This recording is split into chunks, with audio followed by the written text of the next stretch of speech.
material nature, which comes in handy as life goes on. Om Namo Bhagavate Vasudevaya. Om Namo Bhagavate Vasudevaya. Om Namo Bhagavate Vasudevaya. Om Namo Bhagavate Vasudevaya. Om Namo Bhagavate Vasudevaya. Om Namo Bhagavate Vasudevaya. Say this together. Narayanam Namaskritya Naram Chaiva Narottamam Devim Saraswati Vyasam Tato Jayam Tirayat Nasta Prayeshu Amadreshu Nityam Bhagavata Sevaya Bhagavati Uttama Shloke Bhaktir Bhagavati Naistaki.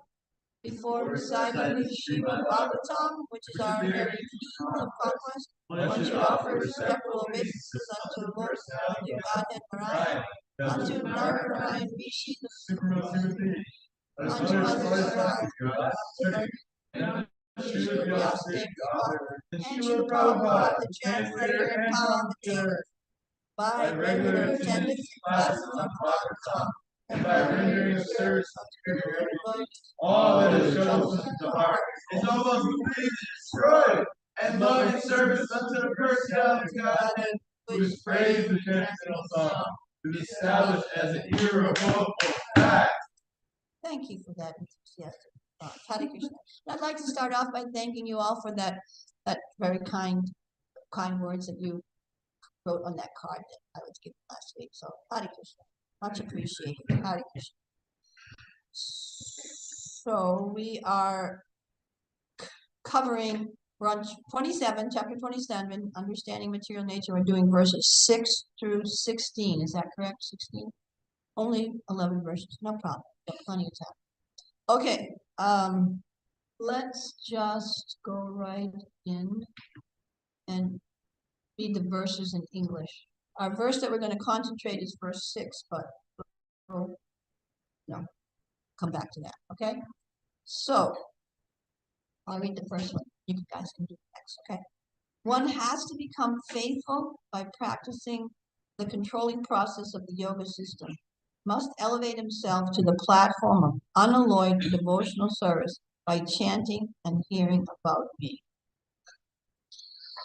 In executing devotional service, one has to see every living entity equally, without enmity towards anyone, yet without intimate connections with anyone. One has to observe celibacy, be grave, and execute his eternal activities, offering the results to the Supreme Personality of Godhead. So don't forget that we're reading through these verses, and yes, we're going rather quickly, but let's be thoughtful of all the little messages that the verse says. Of course, I'm sure you have lots of spare time around here, and you go and read all the purports to these verses that we're not focusing on. But you could try to put it in your mind as something that you would like to accomplish, because the purports are very, explain the verse. For example, the verse that you just read, how did that strike you?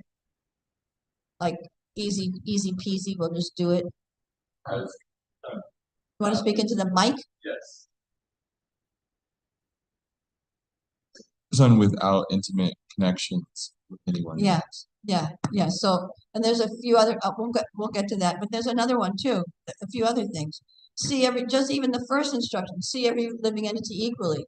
Now that, as we have heard many times, is one. It's one thing to hear it and think, yeah, that's what I'm going to do, and then to realize how we're discriminating every second of the day. Oh, I like this person. Oh, I don't like that person. Oh, this, oh, this person's. We just all the time we think those things. We really have to apply ourselves and continuously apply ourselves, and also be patient and gentle with ourselves when we see that we're not doing it. But it's a repeated thing. So we have to see everyone equally and without enmity toward anyone and without intimate connections with anyone. So Prabhupada explains, this is one of the reasons that I'm mentioning that right away. Because Prabhupada explains in the purport that intimate connection refers primarily to non-devotees. We have intimate connections with devotees, and we have our six loving exchange, etc., etc. And we need to apply our equal vision to all sorts of living entities. One's inside Krishna house and one's outside Krishna house, etc., however you want to explain it. But our revealing of the heart, our taking shelter of, our inquiring submissively, that we do within interconnection with devotees who have transcendental knowledge. And that intimacy don't extend to non-devotees. So that's it. Even the reference to celibacy, one has to observe celibacy. One thinks of, well, 99% of the people are householders. What does that mean? So Srila Prabhupada says that also means that celibacy is there in the householder ashram also, because the focus on sex life should be, and it takes a while to get there, but it should be for propagating nice children. It's not just musical. So then, and Srila Prabhupada would say, often, he would say, my household disciples are as good as sannyasis because they all their energy to Krishna. Okay, zooming on to the next one, number 8. Would you like to read that? For his income, a devotee should be satisfied with what he earns without great difficulty. He should not eat more than what is necessary. He should live in a secluded place and always be thoughtful, peaceful, friendly, compassionate, and self-realized. So there's a lot one could say about that too, right? Right. And we see how the materialistic society, the whole stress or aim is to make lots of money and enjoy. So Srila Prabhupada saying, but also Vyasadeva obviously, is saying that a devotee should be satisfied with what he earns without great difficulty. Now all of these things are easy to say, but in order to apply them properly, it takes a great deal of mature understanding, So, but what's implied in this statement is that we have to understand that this life that we're living now is based on what we've done in the past. We have this American ideal that, if you work hard, you're going to get ahead, and if you go to school, you're going to get a good job, and if you get a good job, then you're going to enjoy, etc., etc. That's our, modernistic, social interpretation of life. Vedic understanding is we've lived thousands of lives in the past, and all that accumulated karma from those lives, just a few grains of those good and bad karmic activities are produced this life. There's way more karmic activities that we still have coming on the horizon. But what we did in our last lives is what we're going to get, the results of what we're going to get in this life. So what does that mean here about income? It means that, that word predestined kind of makes you shiver a little. Oh, it's all predestined, but it's predestined by our previous activities, our financial situation, our this, our that. So what we've done in the past is what we're, quote unquote, reaping in this life. And what we do in this life is going to be significant for what comes ahead in our next life. So what we've reaped in our past life, as opposed to in relation to, say, income or intelligence or this or that, we're getting. So what do we make of it? That's where I want to go. What do we make of it? Yes. So question now, or can you wait 2.5 seconds or two? But because you're young, you won't forget your question. But if it's me, I forget my question. Okay. So what do we do with it? And that's why it says, be satisfied with what comes, without huge endeavor. Without a huge endeavor. We have to endeavor, yes. And different people's capacity to endeavor is different based on so many things. And results they get. Now, yes, Prabhu. Do you have a mic? Can we pass back the mic there? He's got one. So 2 questions. Question 1, I thought of this in my head like this idea, and you mentioned it before that like who knows what sort of karma from the past lives can manifest in this life. Now, my question is, why would there be a system where every time that I'm born again, I forget all the mistakes that I made That's a before? great question. That makes me think this place is not a school, because in a school, in a classroom, you make a mistake, you have it written in a notebook, you learn from it. So there's a growth opportunity. But everything that I did seems to have been wiped from my head in a very like sadistic fashion. Right. That's one. Okay, hold on to that. Okay, Okay. hold there. We'll go that. That's a great question, and it's a very thoughtful question. So thanks for thinking of it, because it's so true. That's what it would seem like. Okay, Krishna. Two things. Krishna doesn't force us to love him. So this is a school, but it's not a school where we're expecting to get great grades. It's a school where we're supposed to learn our lessons of how I've tried to act independent, the independent enjoyer. I'm the enjoyer. My happiness is the most important thing. That's the lesson we want to unlearn. We want to unlearn it and learn the lesson that Krishna, the Lord, he's the supreme enjoyer. And if I act in a way that pleases him, then I'll enjoy. I'll be happy. It's not that I'm not supposed to enjoy, but I'm supposed to enjoy in the proper current of things. And Prabhupada gives an example that we hear so much that sometimes we just disregard it as simplistic and everything. He gives the example of the hand. The fingers of the hand, they function best when they're connected to the hand, not when they're disconnected. They function best when they're connected to the hand, and therefore the hand can pick up things and food, say, and put it into the mouth. We need the food, we pick it up and put it into the mouth. If the fingers are cut off and they're on the floor, thinking that they want to be independent, they're tired of serving the hand, they're tired of serving the tongue and the stomach, they think they'll be happy separate on their own.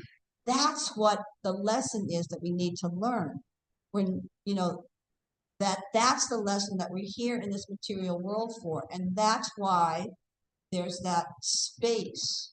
Oftentimes, not every time, but oftentimes there's a space between the action and the reaction. Because we don't want to, because, for example, like experiments that they do with animals, and if the animal touches this bar, they get a shock. Then they learn after maybe even just the first test, the first touch, that they learn not to touch that bar. Maybe it takes a couple of times, but they learn it very quickly. But they learn it why? Through that system of punishment. So they're not touching not touching the bar for any other reason except for that they don't want the pain, right? So Krishna could, or the universe could arrange things that every time we made a mistake, we would suffer right away. We would see the connection. Therefore, then we would be walking on eggshells and making sure we didn't think. Why? We don't want to suffer. But beyond that lesson is a higher lesson, a more subtle lesson, and in my words, the correct lesson that we're supposed to learn here in this material world. That I'm not the center. I think I'm the center because I'm seeing out through my eyes and everything I'm seeing in relation to me. But actually, the center is Krishna. And if we see everything in relation to Krishna and act in a way that pleases him, then he says, and then it's not like we won't have any difficulties. It's not that nothing bad, quote unquote, will happen to us, but that he says, you'll pass over all the obstacles by my grace, by remembering me. Does that help a little bit? Because you still have would you like to say some more? Or Adwaita, would you like to add something?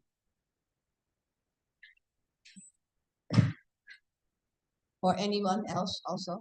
It's actually the fact that we can't remember. It's actually a mercy. Yeah, I was going to say that, so thanks. Go ahead. Because imagine if we remembered everything, and we've been here since time immemorial. Not just as humans, but yeah, And so many, we went through all the 8,400,000 species. So it is actually necessary, in order to learn, it is necessary to forget. Yeah. In this kind of vast span of time. But like you said, the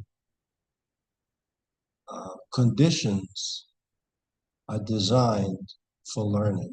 Because what we have done in the past, it's actually created, this situation is created for us to learn.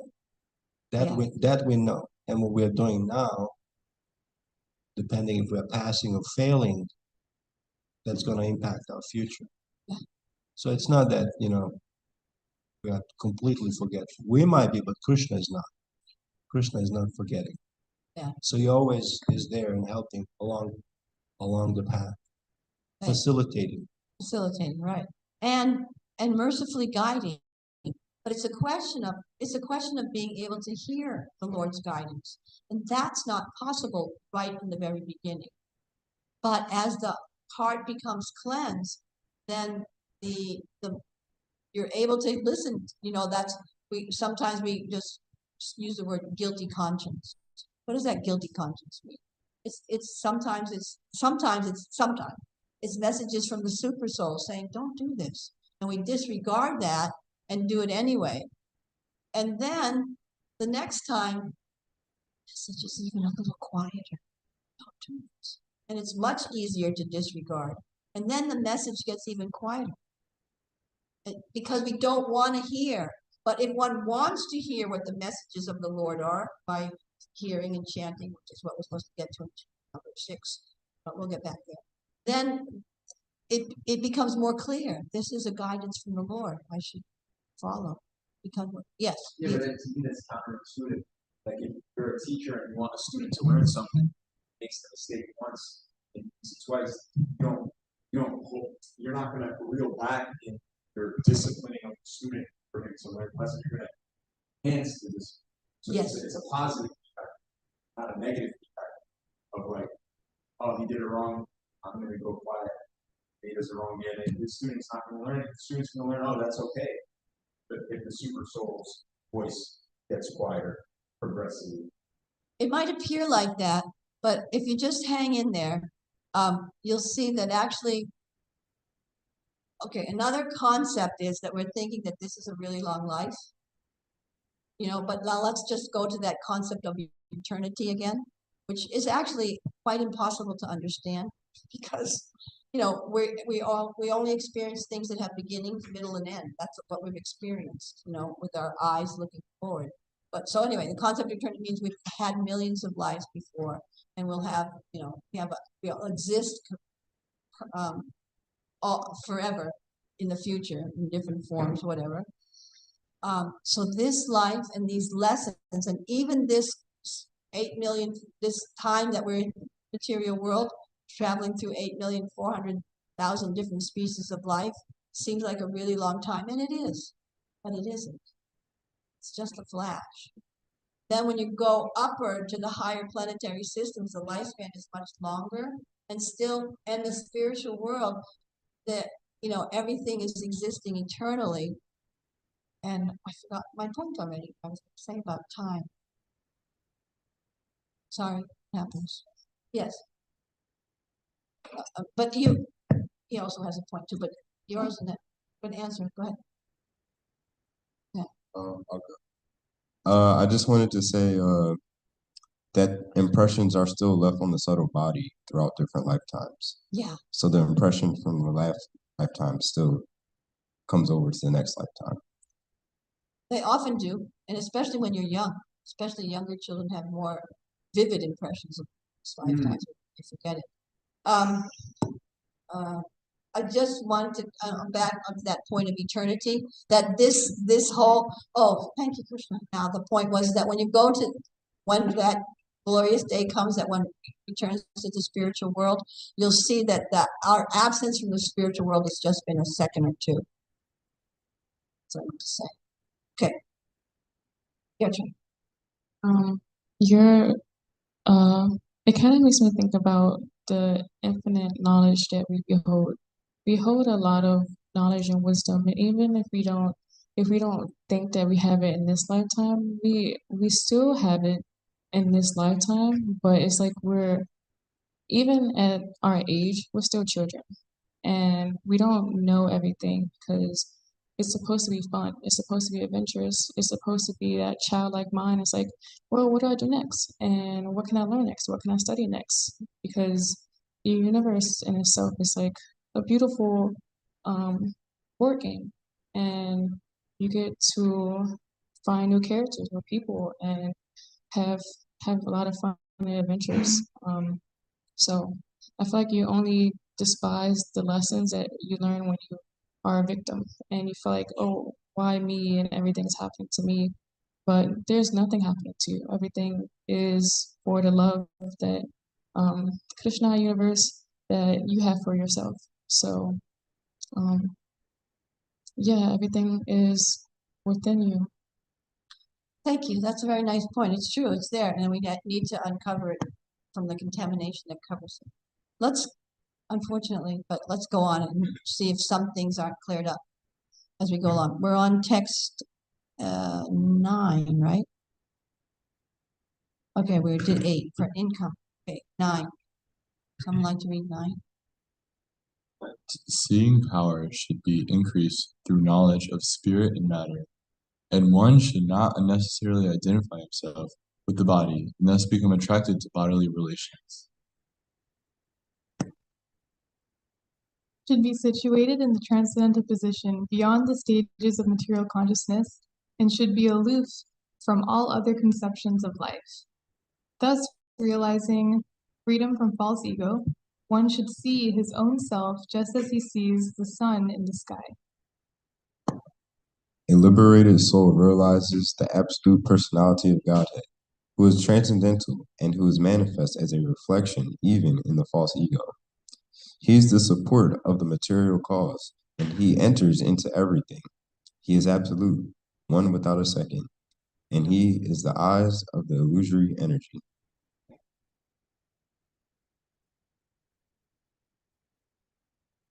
And you realize first as a reflection.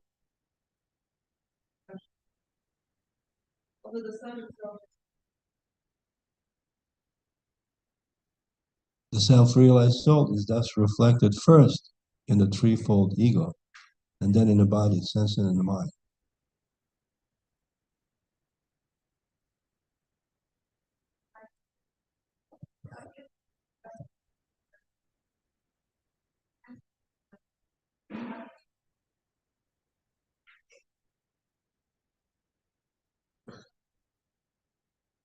The living entity can vividly feel his existence as the seer, but because of the disappearance of the ego during the state of deep sleep, he falsely takes himself to be lost, like a man who has lost his fortune and feels distressed, thinking himself to be lost.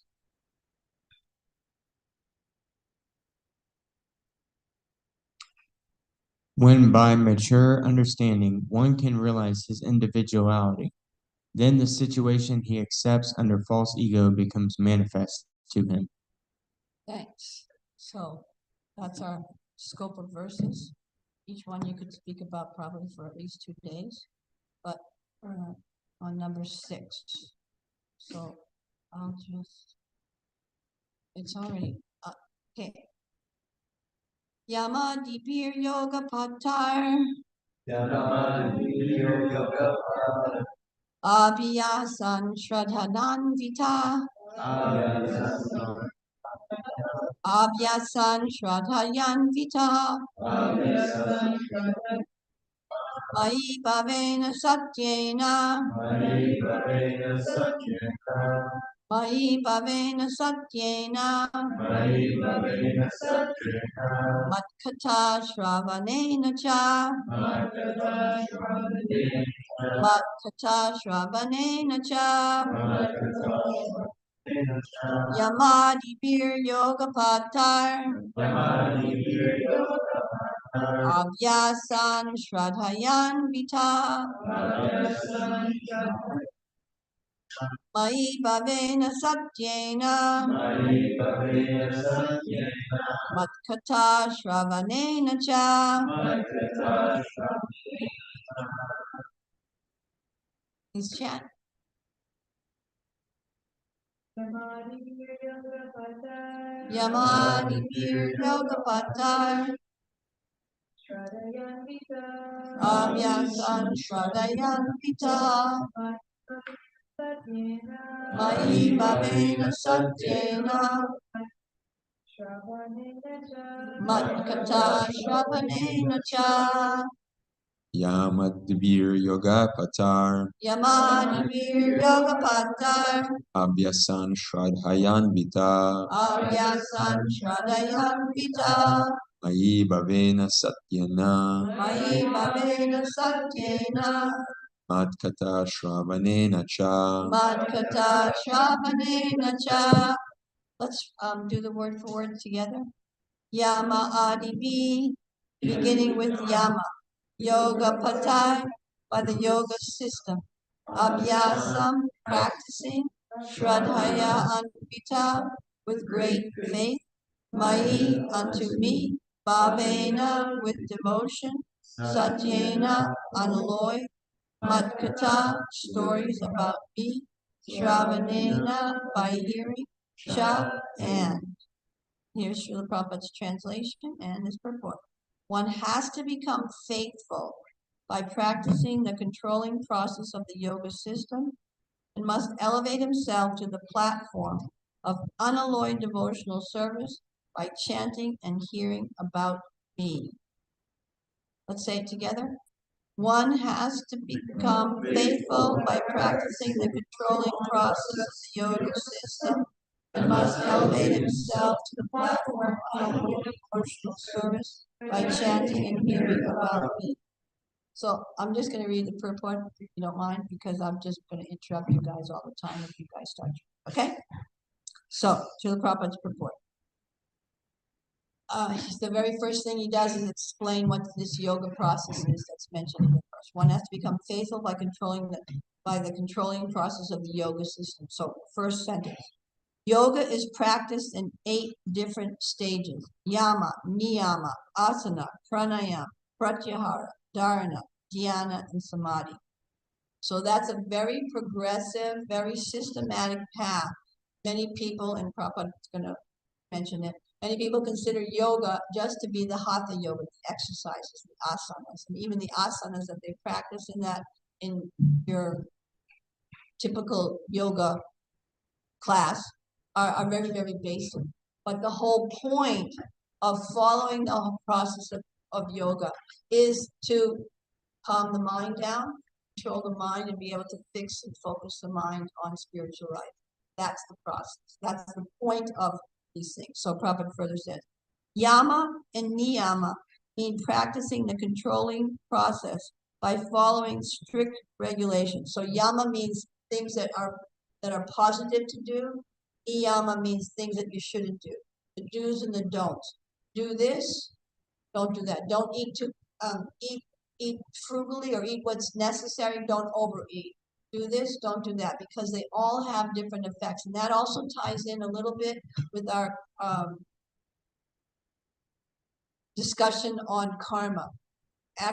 Activities that we do that bring, every activity has its reaction. Some bring a positive reaction, some bring a negative reaction. Those reactions pile up, and we get what we get. Okay, so asana means after, asana refers to the sitting posture. These help raise one to the standard of faithfulness in devotional service. That's what it's supposed to bring to understand that there's a higher purpose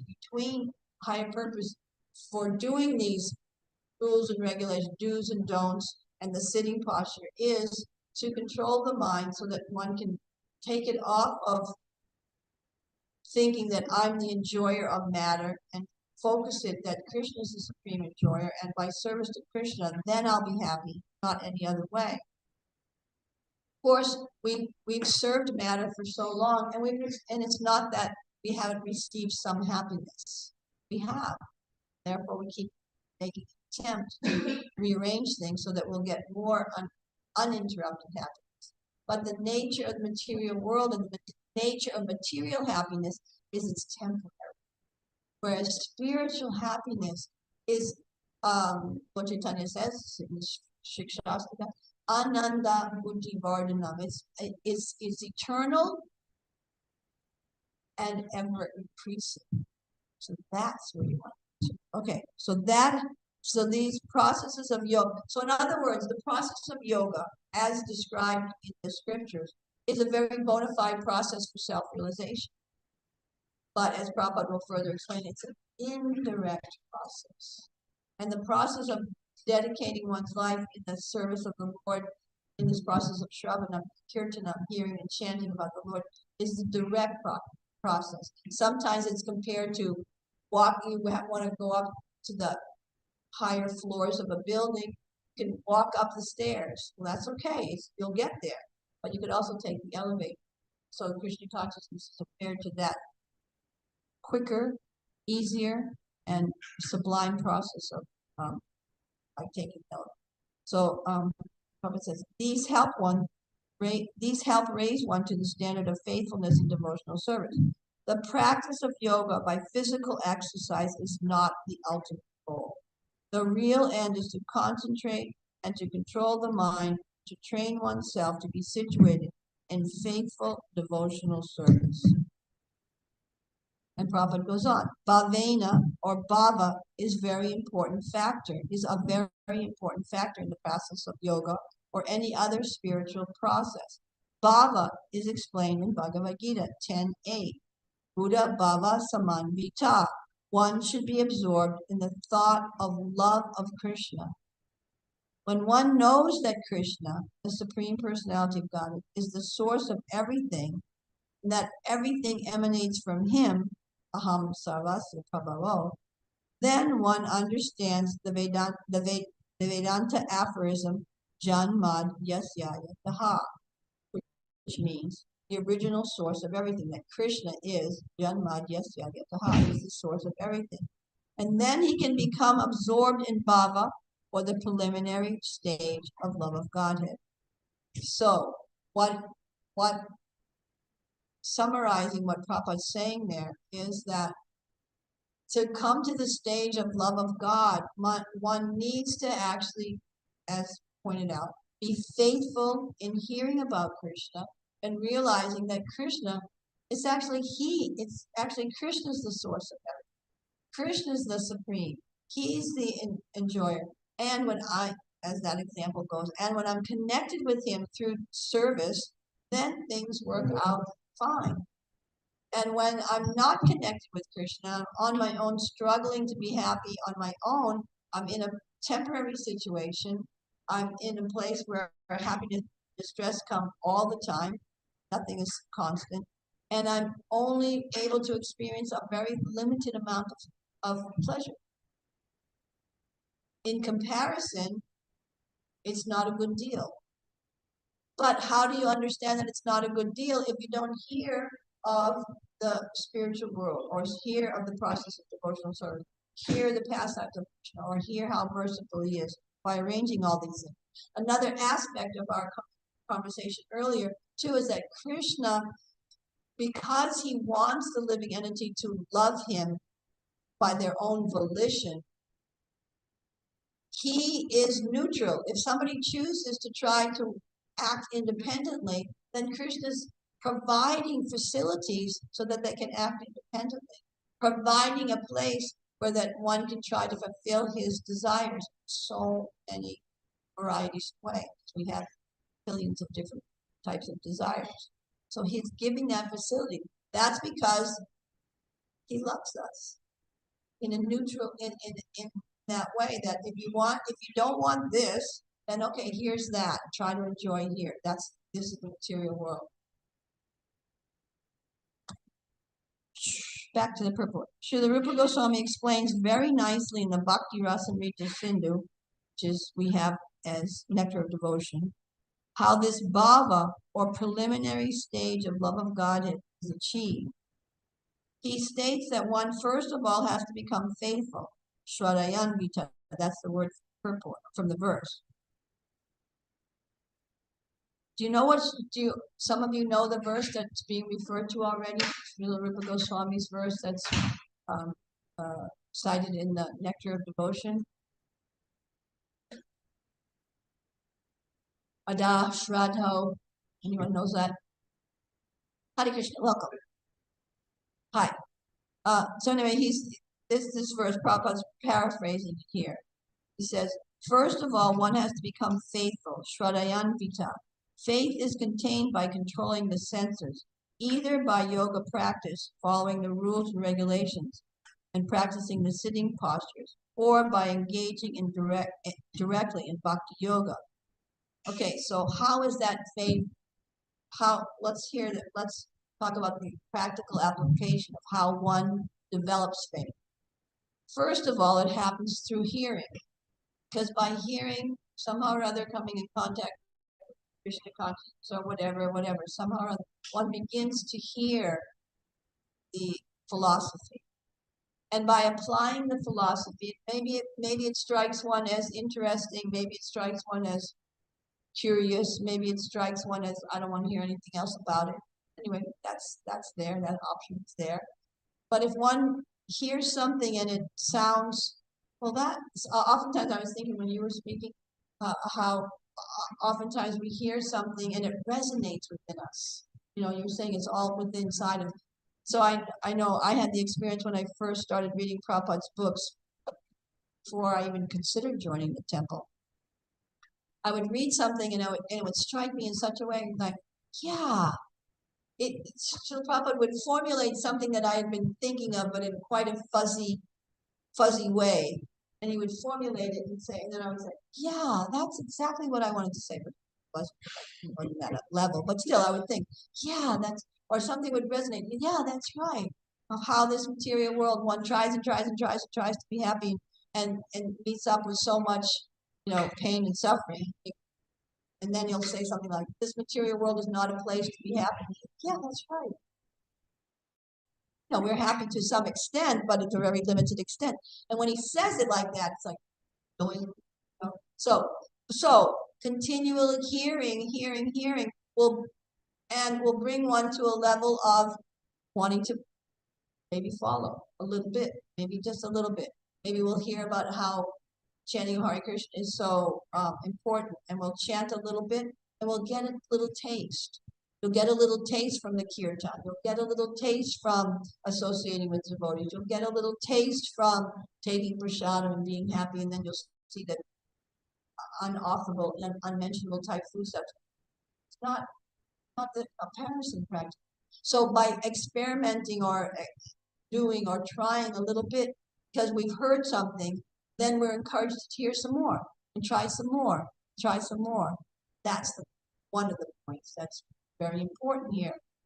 That's why in practically every single Hare Krishna class you hear how hearing is so important. Practically. Hearing and association, who you associate with, what you hear, what goes into your ears is so important. So therefore,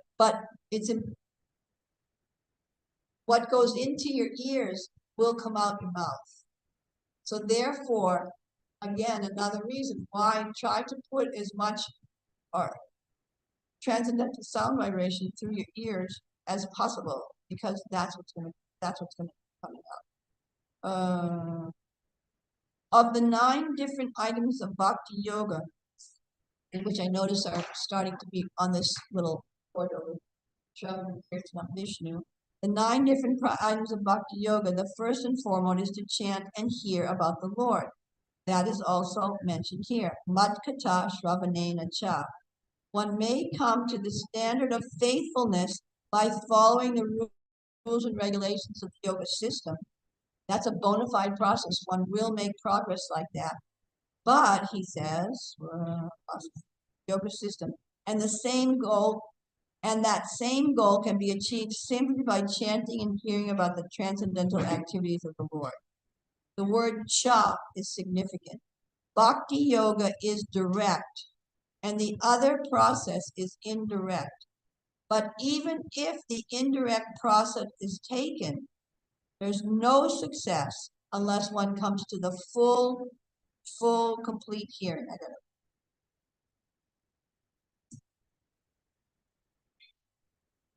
Sorry, I lost. Indirect, and there's no success unless one comes fully to the direct process of hearing and chanting the glories of the Lord. So, in other words, the purpose of yoga and asana and the rules and regulations of the yoga system are to bring one to the point of hearing, chanting about the Lord, or bring one to the point of understanding that Krishna is the Supreme Personality of God. And in comparison can be given, a visual can be given, like talked about trying to go up to the higher levels of a tall building, but taking the stairs. That's fine. It's okay. You're going to get there. A lot more endeavor, this and that, but you're going to get there. But if you stop at the 5th floor and think that you've reached the top of the building when actually the building has 15 floors, then you didn't what good is it? You know, go all the way up to the 15th floor, penthouse suite, as they say. And that's where Krishna consciousness is taken. So therefore, the word satyena is used here. In this connection, Swami Sridhar comments that satyena means nishkapatena, without duplicity. The impersonalists are full of duplicity. And here, pay attention here, because here Prabhupada explains that point. Sometimes they pretend to execute devotional service, but their ultimate idea is to become one with the Supreme. So that whole concept we hear a lot, becoming one with the Supreme, we're all one. But now listen to this argument that Prabhupada gives. This is duplicity, kapata. The Bhagavatam does not allow this duplicity. In the beginning of Srimad Bhagavatam, it is clearly stated, Paramo Nirmat Sarana. This treatise, Srimad Bhagavatam, is meant for those who are completely free from envy. The same point is again stressed here. Unless one is completely faithful to the Supreme Personality of Godhead and engages himself in the process of hearing and chanting the glories of the Lord, there is no possibility for liberation. So I was thinking that this, because I read all the series of verses and the purport. So Prabhupada, that this one where he's talking about without duplicity, that the impersonalists are full of duplicity. So he explains it probably in the next verse, that purport. How, because it's hard to think, how is it that an impersonalist is full of duplicity, thinks that he wants to become one? Because the living entity has his conception of self, and he's thinking that he wants to become one. He's still retaining an individual perception of himself and seeing the one as different. Let's just see if I can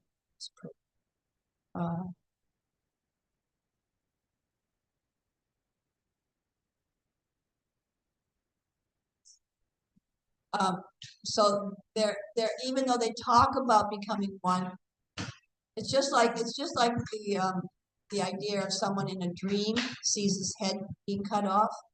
Now, how can that be happening? His head is cut off. He doesn't have the eyes to see himself. So there's duality there. There's the self, and then there's the body. You know, the self is different than the body, and even the idea of seeing your head cut off is quote unquote impossible, because who's the seer? Seer, according to them, is the body and the eyes. So therefore, it says, full of duplicity. They don't see things. A subtle point that it's a few minutes.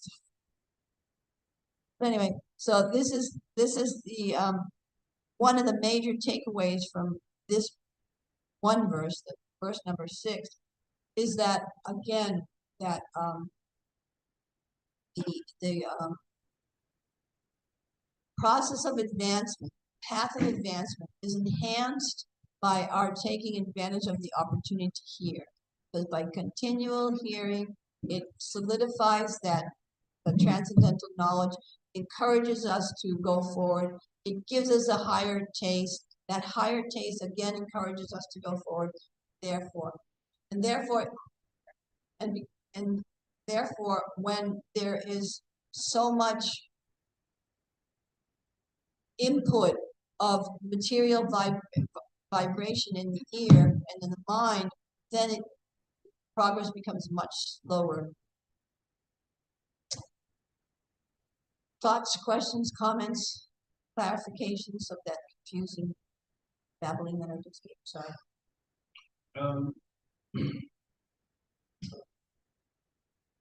They were very powerful. What about it, like how we It's a little better. I just thought about what you just said. It's real powerful, actually. It's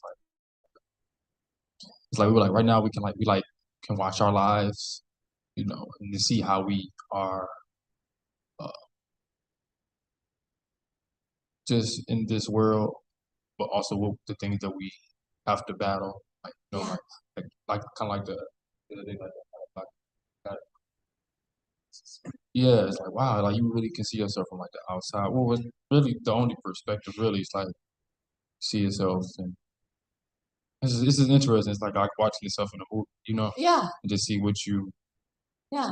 Uh, And even the very fact that you said it like that, watching yourself in the that means that there's a level of transcendental knowledge there. mhm, Because most people are thinking, I am the center and I'm the movie. They're not seeing anything different, you know? mhm, But a devotee becomes thoughtful and sees, I'm just, going through this. This is just happening. But I, the soul, am mhm, totally different.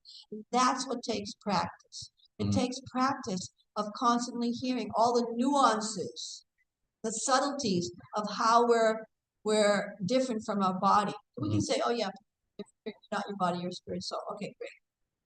But what does that mean in practicality? How do we apply it practically? It's fine when everything's going just fine and there's a lot of people that you get along really well with. And then when there's somebody who has a different characteristics and different habits and traits and stuff that are particularly annoying or agitating or downright repulsive to one or another person, then how do we see that person with equal vision? And how do we act with equal vision? And it's not that we just accept unacceptable things, thinking that, oh, they're a spirit soul. You have to still learn how to navigate that, yeah, yeah. That's yeah. You said it. Yeah. Yeah, it's powerful. Other comments or questions or? Yes. Quick on the point of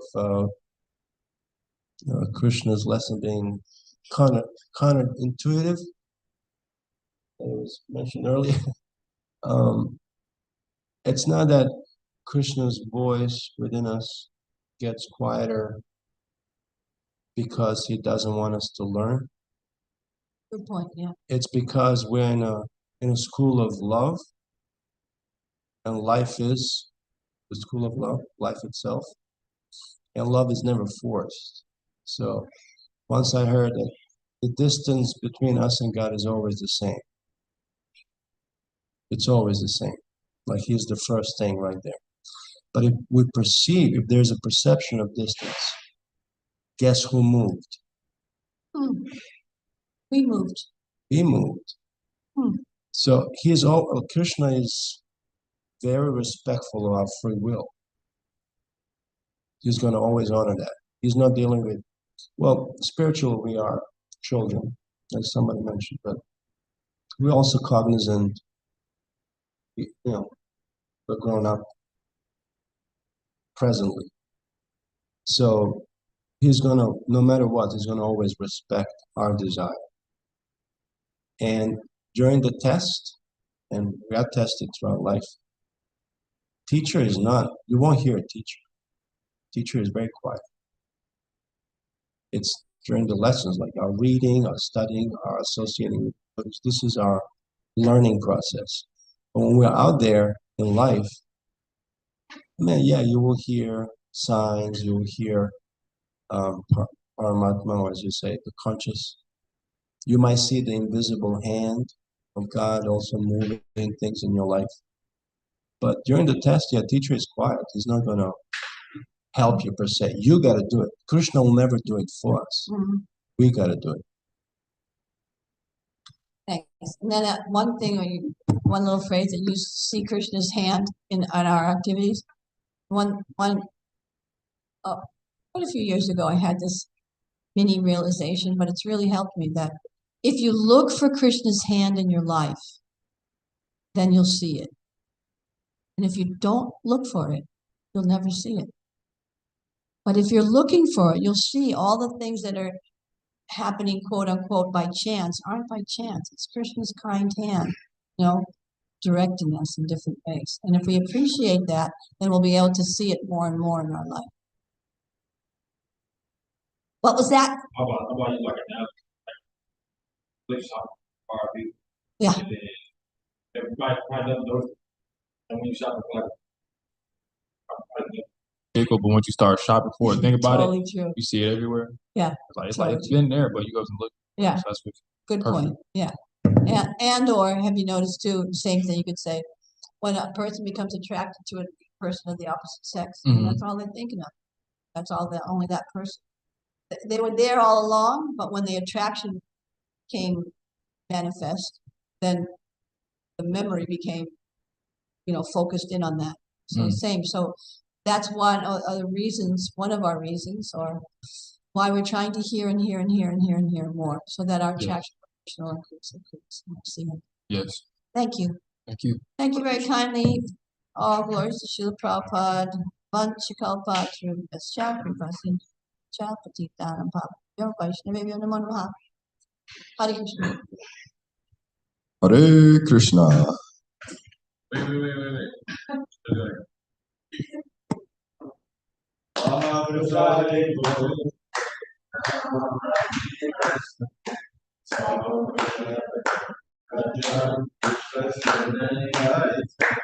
Fortunate persons will eat the Mahaprasad, spiritual he is usually